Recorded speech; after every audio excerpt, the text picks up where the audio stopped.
Welcome to Shooting Spaces, a real estate photography podcast. Discussions on gear, technique, industry news, and interviews with the best in the business. Now, here are your hosts, Rich Baum and Brian Berkowitz. Good afternoon. This is Rich Baum from Sacramento, California. And Brian Berkowitz from New York. And we want to welcome you to Shooting Spaces, a real estate photography podcast. How you doing, Brian?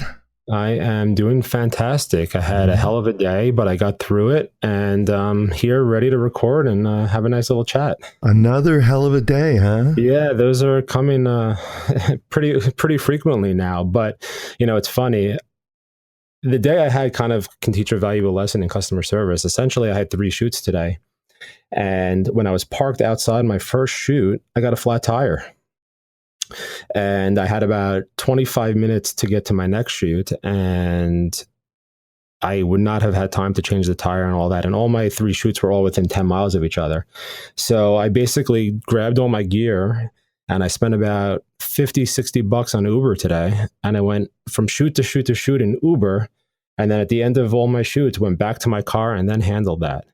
And, you know, it's kind of a lesson in the customer service that you provide. And we always talk about how that's essential to your business. And for me, I probably could have called my customers and just told them, you know, I had a flat tire, I'm going to be a little late, whatever the case is. But I got there on time. They appreciated it. My second shoot didn't even know what happened and got back and then handled it in the afternoon. So that was my day today. Yeah. Well, you gotta do what you gotta do. But what might be enough for us may be too much for some people, but I agree with you. You got to just really just make it happen for your clientele. Exactly. Yeah. The car wasn't going anywhere, so I said, let me get the shoots done, and then I'll have the afternoon free, and then I'll go back and take care of it all, and that's what I did. Well, that sounds like you got it through. Did your work suffer from your being so frazzled? No, I don't think so. I mean, I had a nice 15-minute Uber ride to kind of just calm my nerves and get it all back together. So it was not bad. Had a nice friendly conversation with the Uber driver, 5 stars. And that was it. Good. Uber is amazing. Just amazing. It is. And, you know, we were talking about earlier, you know, the power that technology provides to you. Like, I would not have been able to get through today if not for that. So Great. What about you? Since we last spoke, been busy?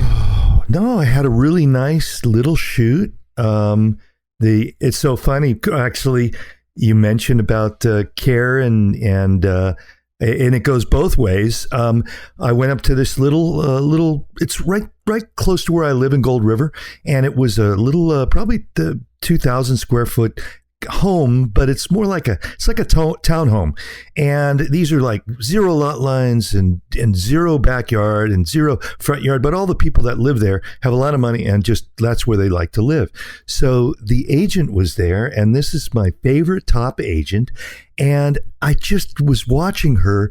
She cared more about this place than she might care for a 6,000 square foot $10 million home. And I was just so impressed. And we moved a lot of furniture, which I tell people you don't have to move furniture in this line of work, but it's what I did in the movie industry. And I did a lot of styling and a lot of extra details for this client and this little house. And it was just really shows you it's just something you've got to do across the board. You've got to really put in a lot of care on everything you do. Sure. It goes a long way, especially with your clients. Yeah. So I guess this is as good a time to segue into our guest today. And where we've got to get interesting guests for people. And I go through I might go through my Rolodex. I might go through my phone, might go through Facebook to find people or to spark my mind going, oh, I'm going to see if this person wants to come on. Well, I thought, what a better person to have on than our next guest, because I got to say, of all the people I know, I think he's been doing this the longest. He's been at the forefront in teaching people and mentoring people and just doing not only just real estate, but architecture and doing artistic photography. But our next guest is Thomas Grubba. and I met Thomas in out of San Francisco, and we were discussing joining up on something last year, but Thomas had to move back east and it never happened. But I thought, what a great opportunity. So I want to welcome Thomas Grubba he's from Detroit, Michigan now. And welcome Thomas to the show. Oh, thanks for having me, guys. Yeah. And thanks for the kind words. I appreciate that. Well, there are some people that we all know and have a place for in our hearts and our aspirations. And I got to say, you've always been one of the top photographers. And just, I'd like to learn the things that you've forgotten. It's just amazing. I'm sure what you've got. But tell us, where are you at and what are you doing? I'm sure there's some great stories you've got.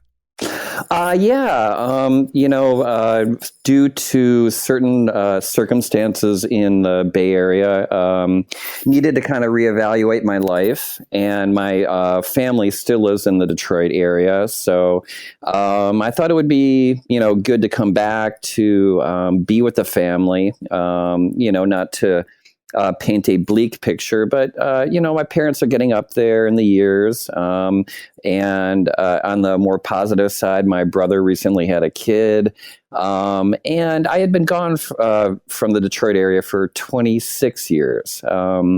So it seemed like, for a lot of different reasons, it'd be a good move for me. Obviously, the winter was a little difficult this year.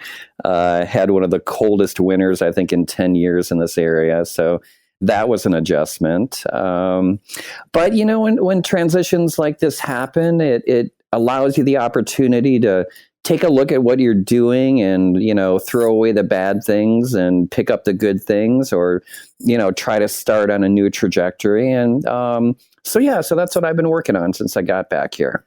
Did you move your real estate photography business too, or are you doing a new genre or a focus of photography? Yeah, actually, I did take a new tact. I had been doing real estate photography when I moved for close to 14 years. And we all know, what schedules can be like in real estate photography. And when I got here, I was at the point where I felt that there were certain skills that I had that weren't being utilized. And I always, I left Michigan in 1992, moved to Tucson, Arizona to go to the University of Arizona to become an artist, kind of do the BFA, MFA teaching track. And for a lot of reasons I won't go into, that didn't happen at that point. And so I took a look at what I was doing and I thought, you know what, I've gotten a lot of really good feedback on my artwork from a lot of different people. And, I've never really taken the chance to explore that. So, I thought with the low cost of living here, and, the ability to reach out to new markets in a fresh sort of way, it'd just be a great chance to do that. So that's what I've been focusing on since I moved back. Oh, what is that like to move to a different city where you're already established and have your own business and then have to pretty much start from the beginning? No matter where your focus is, whether you're going, real estate or more towards architectural and interior, you're kind of starting from ground up again. I can't even imagine what that's like. Yeah, that's the big challenge at this point. So essentially, what I've been working on, well, it took me a couple months to figure out what I wanted to do first off. I had been doing the real estate and not to, sort of denigrate the Detroit area, because there's a lot of great things that are happening here. The city's in a revitalization. But in comparison to the pool of photographers here versus larger cities, shall we say, it wouldn't have been that difficult for me to step right back into the real estate or interior design. But I thought, I'd been doing it for long enough. It felt a little bit too familiar. And in a way, I needed a new challenge for myself. So that has been what I've really been working on for the last 8 months, is getting out there, doing the marketing, approaching people that would be able to help me do that. And believe it or not, I'm actually doing art fairs this summer, more from a marketing perspective than anything else. There are some fairly, wealthy communities around here, people that appreciate art. And so it's sort of a two-prong attack on that front so that people can start to see my artwork. And, my booth is essentially like a small gallery. So I wouldn't say that I'm actually focused on just selling so much or making that a lifestyle, but using that as a marketing tool to get that out there. And I had one last weekend and ran into a couple architects, a couple interior designers, a new art space that's opening up in the city. But the nice thing about this is that I can approach people with the perspective that is different from just doing the real estate. They see my fine art architecture work and they're saying, I want you to photograph my building that way. Not in the regular way, not in the way that you might see it, an Architectural Digest or Architectural Record, but more in a detail, black and white. I really want drama. I really want something that I'm going to hang on my wall in my office rather than use for a corporate brochure, which is where I wanted to go for a while. So it is difficult starting business anew. There is no question about it. But I think the advantage is that it's a chance for me to refresh my look. It's a chance for me to rebrand myself where people don't know me and enter into a market that way.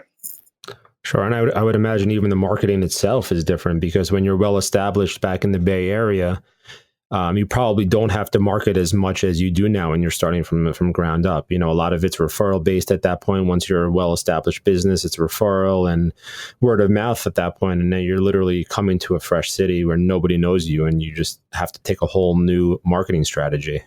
Yeah, definitely. But with that being said, I did enough marketing and enough public relations in California that I do know how to do it. The advantage of running my business, by myself for 14 years, again, taught me a ton about doing that. So I'm able to approach clients. I know how to do it. I have all of those skills. Now it's just applying it to a different market. And that is one thing that a lot of quote unquote artists fail at. They're very good artists, but they're horrible business people. And, and so taking everything that I had in San Francisco and being able to utilize it here in a smaller market has been greatly advantageous. The other aspect of that is that, yes, a lot of people knew me in San Francisco, but they knew me for one thing. So trying to broach into, working with architects in a very different and new way was hard in California because people knew me as, Thomas, the higher end interior real estate photographer. Here they don't know me. So I can approach them in a very different way with a different mindset. And I'm sure that you guys found this out in real estate, was that there's a certain aspect of educating your client to what looks good for them. And I did that a lot in the beginning of real estate. Like people would say, oh, this photo looks great. And I would say, yeah, but it's not going to get you what you need, because this isn't showing here and that isn't showing there. If we do this shot from this angle, it's going to get you much closer to the goals that you have for marketing this property. And they would be like, oh, you're right. And I get to do that here in a new way. So it's actually quite exciting, really. Wow, I am inspired, Thomas. And Good. I want to move. I'm coming to Detroit, Thomas. I'm coming to Detroit. Well, think about the weather before you do that. But, that is a factor. But yeah, the whole idea of reaching out to a new market, again, is fairly exciting. And again, I'm utilizing a lot of skills that I learned in the real estate, especially with buildings. Some of my fine art work is a little bit more nature abstract oriented, but a significant part of it involves architecture and what I like to call the built environment. And so, for example, I went to Chicago a little while ago, which I've been dying to get back to. Chicago is such a great city. And I was going to go out to dinner. I was by myself, and I took the L in from the outskirts of the city. And as I was taking the L in, I was just looking at all of the architecture. I'm like, screw dinner, I'm going shooting, So it's just 4 hours of wandering around Chicago, new perspectives, new buildings, new environment, and just being enthralled with everything that's happening in that city. And I probably got 5 or 6 portfolio pieces out of that shoot. So yeah, that's it. It's pretty fun, actually. Brian, do you have any pet projects you've been working on, or you work on through the years? Nothing right as we speak. I mean, I'm knock on wood, I'm just really busy and don't have time. And as you know, I've said multiple times, I'm in the middle of rebuilding my house. So that's taken up all my time the last, 5, 6, 7 months. Mm-hmm. But hopefully the end of this summer, fall, when everything's kind of settled down and I'm in the new house and back to normal, if you want to call it that, I can start taking up some stuff again and going that route. Well, I want to bring up just a little subject. We all know Mike Kelly, and one thing that impressed me about Mike, I've known Mike since when he was a snowboard bum, but not a ski bum, a snowboard bum. But no, he was just an avid snowboarder in Tahoe, and he just found some projects, and I really think that was probably the big thing that catapulted him further, was to take on projects. And I know he's said that in his videos and interviews. And I just think everybody should really think about that. It's like when people say, oh, all I shoot is real estate. I can't even fathom it. I can't imagine. I'm a photographer. I shoot everything. And I'm interested in photography, and I'm interested in shooting things. So I think it's really important to have some kind of a pet project I've been working on for years. Never done anything with it and may never do anything with it, but I like shooting barns. And where I live in the foothills of Tahoe and in the gold country, there's just a ton of barns, and I love photographing them. So who knows? Maybe I'll move to Kansas and start photographing barns. Yeah, if there's any publishers out there listening, Rich has a ton of barn images. Oh no, I'd have to find them. Anyway, most of them are on film. So, are you shooting strictly digital, Thomas? I'm looking at your stuff, going, man, maybe he's shooting medium format, or maybe he's shooting film, or what are you doing these days? What are you using? Yeah, no, I'm still on the digital. I might get back into film someday, but the advantages of it at this point just really outweigh, getting back into film. I have met a couple people here that are old school shooting medium and large format film, and I kind of admire their tenacity in terms of doing that. And let me know if I'm going off on a tangent, because I often can do that. But me too. Yeah, I know that, Rich, actually. So that's why I cut you off. No, I was trained on film. I got my degree back in 1992. Did the whole 4x5 thing, both black and white and color slides and color film, and printed all my black and white. Know the zone system. Printed all my color work. So I think what you might be seeing reflected in the work is that I do have that training. And that's how I approach the subjects from a technical aspect, as well as a, formalistic aspect. And I got a lot of compliments over these last couple of weekends about the black and white work that I displayed.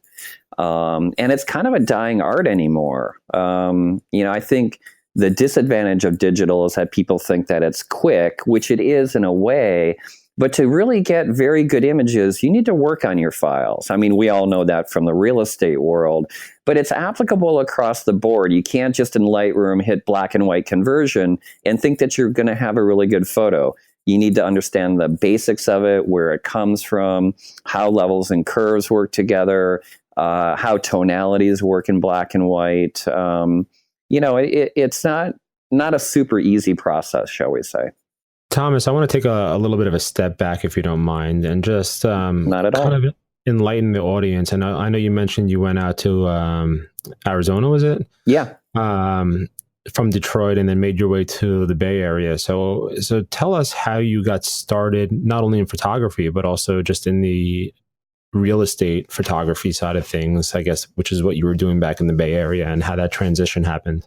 Yeah, it's actually quite funny. I'll make the front end short, and then I'll make the real estate, a little bit longer. So I got my degree from a community college here in Michigan called Lansing Community College. And at the time, they had a 3-year intensive associate's degree program. So it's kind of like one of those programs where you're in the darkroom all the time, or you're in the studio all the time. And a very, very good program. At the time, it rivaled Rochester Institute of Technology and Brooks for the equipment that we had. We were using Cinar 4x5s with a 1 degree film plane metering back. We had all Broncolor strobes, number of studios, and I mentioned the zone system. And I had a very technical instructor whose father actually worked for Kodak, so we had that connection there. But I was in the fine art track at that. So I kind of got the best of both worlds, both the fine art and the technical from the commercial. And then when I graduated, I moved out to Arizona to go to the University of Arizona. And part of the reason is they have the Center for Creative Photography there, which I think is the 3rd largest storehouse of images in the world. So you could go into the CCP and say, I want to see Eugene Smith's archive on the Philadelphia project from week 10 to 15. And they would pull all of those images for you, just like going to a library, and you could view them.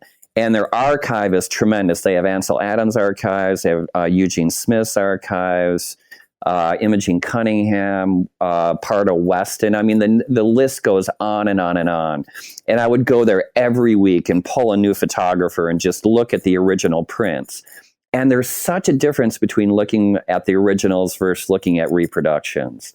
I mean, a Walker Evans print, if you look at it, oh my God, it's like to die for. So I was in Tucson for 6 years. And then I decided actually that I didn't want to do photography anymore. So I sold my darkroom, I sold most of my equipment, and then moved up to the Bay Area. And I actually have a master's in marriage family therapy. So after this session, if you guys need any counseling, I'm happy to help you out. I'll be calling you up. Right. And then, so I got my master's in therapy, and for a number of reasons, I wasn't quite at the point where I was going to practice yet, and I was, believe it or not, working for a financial advisor, and her husband was a real estate agent, and he was at home one day reading a photography book, and I looked at him and I said, hey, if you ever need any tips, in a former life I was a photographer. And he's like, I would love for you to do that. Like, the internet's happening and I want really, really good images and I don't know how to do it. And if you would teach me how to do it, I, would pay you the same that my wife is paying you to do the financial advising. And I was like, sure. I mean, I've taught before and I like teaching, and that would be great. So I took him out on one shoot. And at that point, it was like this little crummy, that was 2003, actually. So imagine the digital cameras in 2003.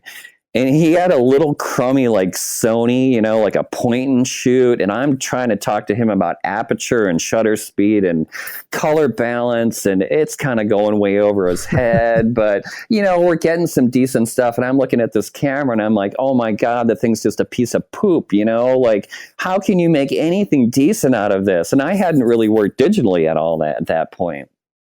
So I taught him that one time, and then the next shoot that I show up, I'm driving up to it. So I'm in my crappy beat up 4Runner, and I'm pulling up, and there's like just this slew of like Jaguars and BMWs and Mercedes and Land Rovers, and I'm like, what is going on?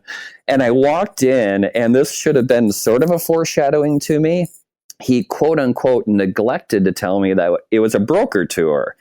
And I'm like, I walk in like my ratty jeans, and there's people in suits everywhere. There's like this sushi spread, and like, I'm like, what is happening?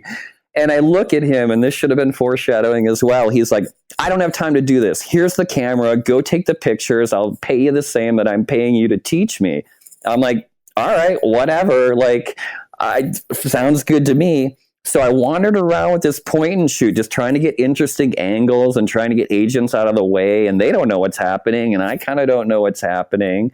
And I give him the camera after I got done with it. And he called me the next day. He's like, oh my God, your images are so amazing. Like, I would have never been able to get this stuff.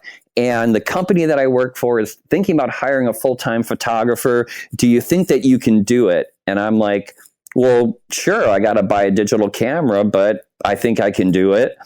And so I bought a digital camera, went out on one shoot for a test run, and then I got the job with the company and started shooting real estate full time in June of 2004.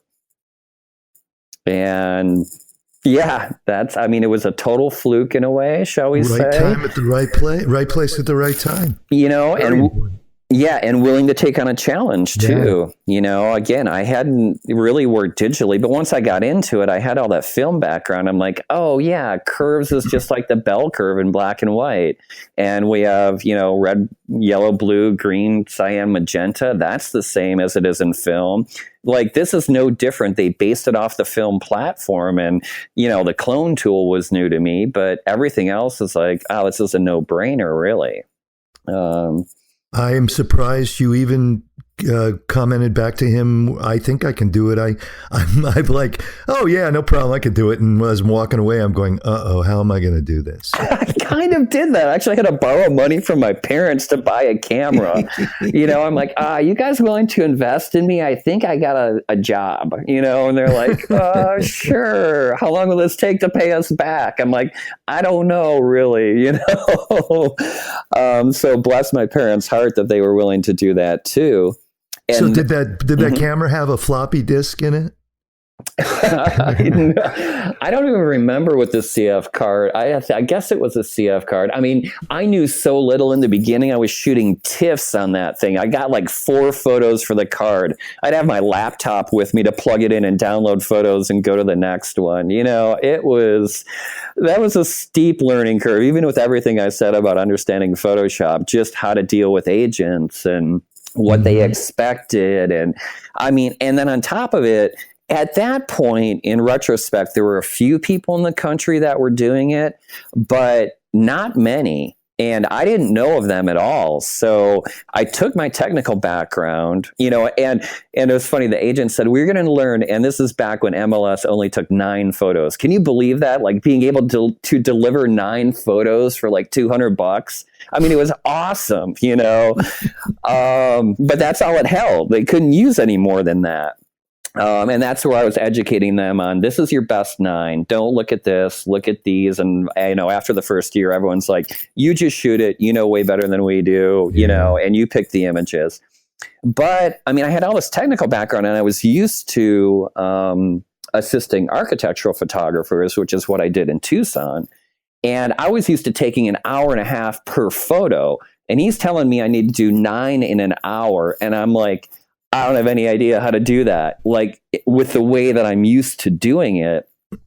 And so that's when I found out about the speed lights, and that's when I developed that lighting system, that's so common these days. Like, the one speed light around the corner bounced into the wall and all that sort of stuff. So, there was no one to help me out. There was nothing on the internet. Larry's blog wasn't even up yet at that point. Flickr didn't have PFRE on it yet. So I feel pretty good about taking on the challenge and making it work. Well, I want to just comment that I know that you were the first, and everything that I'm doing in a way comes back to you, and I didn't even know it when I first met you, but I know it now, and I want to just say thanks a lot for all these breaking ground and really kind of getting the whole thing going, and just amazing where it's come to. But everything I do sort of still bases off of that. Yeah, they're pretty foundational techniques. Yeah. Yeah, you bet. My pleasure. I like sharing information and, like teaching people. So I'm glad I could help out in a way. All right. And speaking of that, you just spoke about, teaching people. I know you do workshops and you have some coaching and all that stuff. So you want to talk a little bit about that and what you do and I don't know if you even still do it anymore, what you do in terms of that. Yeah, I mean, I am doing individual coaching now, mostly via Skype with people, which is a pretty good model. And, because I can review images and we can talk about them and anymore, it's fairly easy for me to determine how lights are being used in a room. I had to do that every day for how long. So finding those small nuances and stuff is not that difficult. The practical is obviously great when it can happen.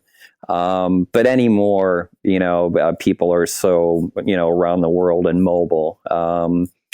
But yeah, for a number of years, I taught workshops. I teamed up with Hargis for a while to do them in the U.S., and then I did them in Australia as well for a company called Open to View, and did about 3 or 4 workshops in Australia. Yeah, they're fun. I really enjoy the workshops. As I said, I really enjoy teaching quite a bit. Sure. Rich just came off his 2018 workshop tour as well. So. Yeah. And how did you love it, Rich? Just love it? You know what? If I was going to say anything, I'd say yes, Thomas. I loved it, and it was the best experience of my life, and I met some wonderful people. But there are a lot of things that go with it, and I will comment that I did a few workshops in California and a couple right by me, near me. And then I went to Seattle and then I went to Dallas. And I would just say I commend you because going to Australia to put on a workshop is a big deal. And it's a long way and a time difference and everything. And I'm sure I'm going to be doing some out of the United States in the maybe not near future, but in the next couple of years. And I really, my hats are off to you guys. That I know Mark Weisberg's going to go to Paris, so really interesting how you do it out there. And I just found it to be great and wonderful. But it was a lot of work and a lot of commitment and a lot of preparation. So it's great and work. Oh yeah, there's no question that. Yeah, it's definitely a chunk. I think getting the foundations down is kind of the biggest part of it. And then once you've done it a few times, that aspect of it becomes a bit easier.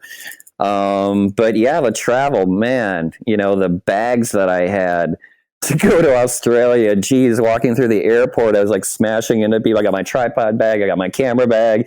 And then I was there for 2 months as well. I mean, you don't go to Australia for a week. So I'm like, I'm going to make a vacation out of it. And then I had all my vacation stuff. I mean, I was a pack horse. It was crazy. Just that in and of itself was quite a challenge. I will say that from my work in the groups at administrating all the Facebook groups, there are so many photographers now in Australia. I have a fair, at least 10 or 15% of all my members of my groups are from Australia, and they're great people. And when I went there last year for Christmas, and I really met some wonderful people. I just had a great time. And even Daryl Stringer, did you happen to know Daryl Stringer out there? No. Alan McKenzie was kind of the contact for me there. And he was pretty involved in Flickr and PFRE for a while. And so, no, I didn't end up meeting him. And who was the other Brian? I'm forgetting his last name now. But it just shows it's everywhere, man. And your reach, our reach and your reach goes out to all over the world. It's just amazing. Indeed. Mm-hmm. Yeah, it's funny. I got about 20 minutes before we went to go record, I got an email from a architectural photographer in Australia who listens to this podcast, who's going to be in New York in August, who wanted to meet up. So yeah, it's like you said, it's everywhere. Even the reach of this podcast, and everything else, like you said, Rich, the Facebook groups, everything. And it just shows how incredible this world is that we live in now, where, we can record this here in the States and people in Australia are listening, and, everyone's involved on the Facebook groups, sharing images from all over the world, where markets are so different from each other. And everyone's just sharing advice and education. Yeah, I actually really like the buildings in Australia. I like their contemporary architecture quite a bit. The houses, I saw the neighborhoods, very contemporary, very not almost. I mean, I'd almost say modern, but definitely a different look. So yeah, the one nice thing about those Aussies is that they like white. So they have a lot of white walls to bounce off of. Sometimes I look at that and I'm like, oh man, I wish. I wish my day was like that. So if people don't know what we're talking about, it's when you walk into a house that's white walls and white ceilings, it is just a joy on a rainy day. I love that. Oh, exactly. It's just this like one big, beautiful soft box, and the windows are balanced for you. All you have to do is clone out the reflections in the window. Big deal, way better than having a log cabin with a view of the Golden Gate Bridge. That's the nightmare situation there. So Thomas, if somebody wanted to do some coaching with you, what's the best way for them to get a hold of you or find some more information on that? Because I know we just got right into it and started talking, but we didn't even, give you the opportunity to plug your website or anything like that. So if you want to take a moment and just tell people how they can find you if they're interested in doing some coaching with you or even seeing some of your work. Well, actually, the website for my commercial work, you can reach me a variety of ways, but that one, the email address or the webpage address, it's tgrubaphoto.com. So tgrubaphoto.com. And that was a URL that was recommended by my graphic designer at the time, and may or may not be the best decision, but I kind of stuck with it. So there you have it. But the other one, my fine arts site, is just thomasgrubba.com. And both are through Photo Shelter. So, you can reach me contact-wise through either of those, and it'll get to me.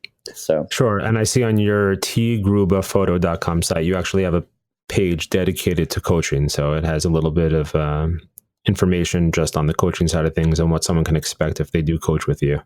Yeah, and it kind of runs the gamut. The people that I have been working with obviously are starting out, or need, some sort of portfolio critique, about their images. But what I really stress, and Rich sort of mentioned it, but, I like to let people know what mistakes I made in the beginning and how to not do that. I think that is just as important as telling people what they should do, is what they should not do.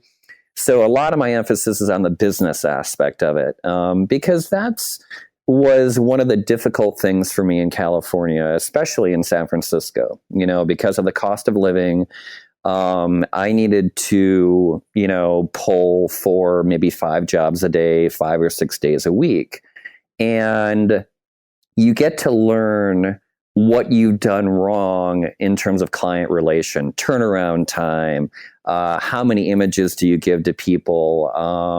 What do you do when you show up at a shoot and they want to book a larger package than the one that they had told you on the phone? So therefore you have more time on site, and then you have more time editing. All those nuts and bolts of the real estate photography world, I think, are very, very important. Obviously image quality is important, and that's well and good. But if you can't run a sustainable business, you can have the best images in the world, and it's not going to serve you in the long run. So I really like to, work with people from the ground up, building business contracts, how to do that, how to retain your copyright, how to give enough usage for the client so that they're getting what they need, but not giving away the farm at the same time. So I really do like to talk to people about that part of it as well. And I think what's most advantageous right now at this time in your career is that, you said you're coaching with a lot of beginners. And I think, obviously you shifted your focus on what you do a little bit, but, you recently relocated to Detroit. So, you're kind of at the beginning of your business again also. So while your focus is different, you can relate to people in the sense that you're kind of starting again from the beginning, and you just did it. So it's not, you're not 15 years removed from that part of things. No. I mean, I just moved here again, not too long ago. And, some of those conditions that I set up in the beginning, because I didn't know any better, and again, there weren't any resources for me to really tap into. I made some pretty big mistakes. I think turnaround time was the biggest one of them, and if I had to do it over again, I would never have agreed to those conditions. And also making sure, contracts are very important. Even if it's just, it doesn't have to be this huge 4-page legalese, talking about indemnity and, all that sort of stuff. It really needs to say, here's what you get, and these images belong to me, in some way, shape, or form. And I don't think a lot of people starting out think about that. Too many photographers think that images are free now. You put them on the internet and anyone can use them. And that's been a very big erosion of rights for photographers because of the assumption that exists. So yeah, I've been having this fight with one of my clients about that too recently, where she literally said to me, it's for a builder, and one of her vendors that she gets tile from started using my images too. And there you go. My builder client defended the tile company and said, well, they're on the internet. And I was like, did you really just say that to me? Yeah. Well, they're on the internet. Right.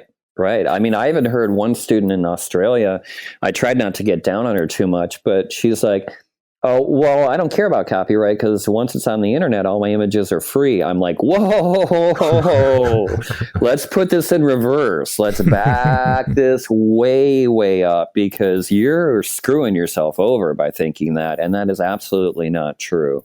Wow. And being in photography long enough, I mean, I remember the heyday of stock photography, where people were making a good living off of stock, and that market is gone as far as I'm concerned. So there's been a tremendous amount of change in the industry in the last 10 years, if not 5 years. I think people need to be educated, and that's very, very important. Yeah, I think it's really important mostly to, you don't want to jump out and just scream that, we have licensing and this and that, but you should have it somewhere. And I think it's always good to have it in fine print on your invoice or in some nice way, or something on your website. So if they come back to you, you can always point out, it says it right here. Exactly. And again, it doesn't take, a big, paycheck to a lawyer to write this stuff up. It's really, fairly easy and basic when you think about it. Steal it off the internet. Yeah, you could have stole it off. You could have stole it off my website. So that's what I did. That's right. Oh, there you go. There you go. All right. Well, everyone, listening, please feel free to rip off my licensing agreement because it's a good one, and you deserve it. But change a word here and there. So plagiarism is an art. Okay. Yeah, with that one, if I'm protecting people's rights by them ripping me off on that, I'm not making any money off of it. Neither are they. Go for it on that one. So, wow, great stuff, man. I bet you've got some unbelievable stories. I think we should do a podcast series of just people will all be sitting around a fireplace and with big high back chairs with a glass of cognac going. When I was a kid, I had to walk 12 miles in the snow with my tripod to get to this house. Right. Uphill both ways. Yeah, man, after a while, I kind of wouldn't blink at some of the stuff that I heard. But one of the best ones, I'll just share one story. I was so it's like a 2-story, it's like a condo townhouse, but the main area was 2 stories. And then the bedroom was up on one level. So it had a balcony looking down towards where the living area was. It's a huge bank of windows. I don't even know what it was looking at, but the agent, oh man, I can't even believe this. This is the craziest thing in the world. She looked at me. She's like, well, we were going to put in bamboo floors here. And I'm like, okay. I mean, because I'm sure that you got, the stories of like, hey, take a look at what we did here and look what we did there. And it's like, you're not selling me the house. I'm just here to take pictures. I kind of don't care what you've done because I just want to get you your product, So I thought it was one of those stories that was happening. And she's like, yeah, the bamboo floors didn't go in. I'm like, okay, I heard that they didn't go in. She's like, so can you take the photos without getting the floor in it? And I'm like, I looked at her, I'm like, what? Like without the floor? And she's like, yeah, because we might like do it next week. And if we don't have the floor in it, then we can change it out. I'm like, all right, well, here's a picture and what it looks like without the floor. So I took a picture of like the windows and the ceiling, and I'm like, here's what this looks like. She's like, wow, that doesn't look very good, does it? I'm like, no shit. Like, like, that was the craziest one, no floor. Mm-hmm. Well, people don't, I mean, to their credit, people just don't have vision, don't understand. So I think it's important for us to educate them. And I think a simple photograph that you showed her maybe helped her to better understand. It's true. The thing about it was she, in a prior life, was a documentary filmmaker. So I'm not going to give her that much of a pass on that one. But yes, you're right. The clients, after a while, you just roll with it. There's nothing else you can do. There's no point getting upset or, any of that sort of stuff. It just isn't worth it really in the long run. So. Brian, how are we doing on time? Good. Yeah, we're running low. So what I would a bunch of people just dropped off, Thomas. So. Exactly. And this is live, by the way. No, it's not live. But what I do want to suggest is everyone to go to your websites, Thomas, and take a look at your work. You have some pretty incredible stuff on both sites. Your fine arts site. You were talking earlier about the black and white stuff, and I didn't see it on your site until I found your fine art site, and that's where I saw it all, and that stuff looks incredible. So, I want to suggest to everybody to take a look at both of your websites and take a look at your work, your fine art stuff, and I guess you can call it your more commercial stuff if you want to call it that. Sure. The work is incredible. And like I was saying before, when I was telling you earlier, the Cathedral of the Christ, the light stuff you did is really, really nice. So everyone take a look at that gallery. It's really incredible stuff. Yeah, that was a fun shoot. That's actually the architecture firm is Skidmore, Owings and Merrill, or SOM. They were based in San Francisco, but they have offices all around the world. And they're one of the companies like Gensler that are doing all the huge buildings in Dubai and like Shanghai, the ones like twist and go up like 8 million feet in the air and stuff like that. Mm-hmm. So very nice design on that one for sure. And I want to just please ask everybody to subscribe and tell your friends, and thumbs up, thumbs down. We're in Facebook. We're all over the place. And please use the thing called Ask the Guys. It's where you can record a 90-second question and you can plug your business and ask any questions you like, and we'll get it on the air and we'll answer it. Or we maybe start getting people like guests like Thomas Grubba to answer your questions. So we'll see how that goes. Yes, our last recording, we got Wayne Capelli to answer one of the questions, much to our surprise. So it was pretty neat. And by the way, Thomas, I mentioned to Wayne you were coming on the show, and he goes, I love Thomas. He's a great guy. Well, I was just going to say the same thing, like say hello to Wayne for me. He's such a wonderful person. And one of those people, that really gives back to the community. Wayne has been great in terms of getting Facebook groups going and really, wanting to help people out that are starting out or just need, help. He's such an amazing producer of work. Like that guy's insane. Like I thought I was, crazy, but that dude, he kills it. So, and he assisted Ansel Adams. I mean, how great is that, huh? Oh, well, there you go. And a big shout out to my friend, Peter Lyons, who's a friend of yours, who you mentored him and taught him. And Peter taught me. He let me hang out one day, and I learned more just watching him work. I didn't even have to ask anything. And I just think that that's what it's all about, teaching helping. Yeah, and Peter's great too. I really, really liked working with Peter. I trained him quite a few times actually, and actually Peter is a interesting example, I think, for this podcast, because I worked with Peter, and then I know that Peter learned a lot from Wayne. He worked with Scott quite a bit. And so Peter's kind of like a case in point where he learned techniques from a lot of different people and then combined it into his own way of working, his own style. I know that he took like some of the window replacement techniques from Wayne. He kind of used my, lighting style for a while. I'm not exactly sure what he took from Hargis. I know that he was using, I don't know who invented the light on the stick, but doing the light on the stick. So he's like 5 or 6 different photographers kind of jammed into one. And it was really interesting watching his evolution. And honestly, I went out with him on a few shoots, probably about maybe 2 or 3 years after I stopped training him, to learn from him as well. So there you go. He had techniques that I didn't know about.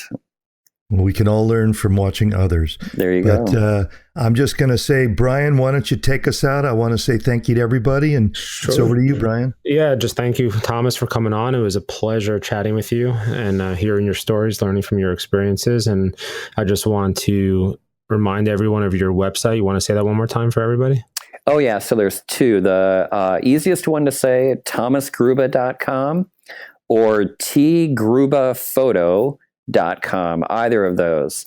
And also want to throw it out there, if there's people, listening that have, let's say kind of smaller questions, feel free to contact me too. I'm always happy to talk about stuff. So There you go. All right. So Thomas, thank you for coming on. It was a pleasure chatting, and we hope to do this again in the future and hear some of those dozens of stories you said you have. At least. Okay, I wish everybody well. Till next time, this is Shooting Spaces. This has been Shooting Spaces, a real estate photography podcast. Subscribe to the show and don't forget to leave us a review. You can also follow Rich and Brian on social media and at their website, shootingspacespodcast.com.